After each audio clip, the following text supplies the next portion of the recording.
de la pièce Les sorcières de Salem d'Arthur Miller.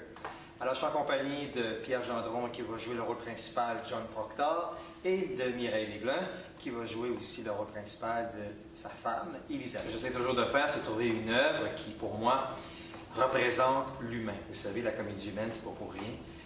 J'aime qu'on rit, j'aime aussi qu'on touche à des sentiments qui sont propres à l'homme et qui voyagent dans le temps. Et moi, ce que j'aime dans cette pièce-là, et je trouve que la traduction de Grégoire et Michel Dumont est extraordinaire, c'est que c'est un feu roulant. Ça part, la première réplique, et là...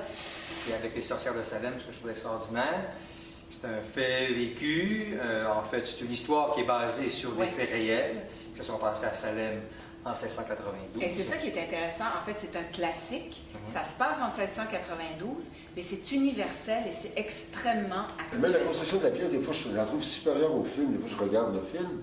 La pièce, on reste dedans, puis les gens rentrent dans la pièce, puis c'est un feu roulant qui est vraiment bien. Moi, ce qui me fascine, c'est avec les réseaux sociaux, avec toute l'information qu'on peut avoir aujourd'hui, on dirait qu'on a de la misère. Il y a tellement d'informations qu'on a de la misère à faire le vrai du faux. Ouais. C'est un peu ça la pièce. Et moi, ça m'affole, les réseaux sociaux. C'est probablement pour ça que je ne fais pas partie de tout ça. C'est que n'importe qui peut émettre une opinion, n'importe qui peut dénoncer à tort quelqu'un, etc.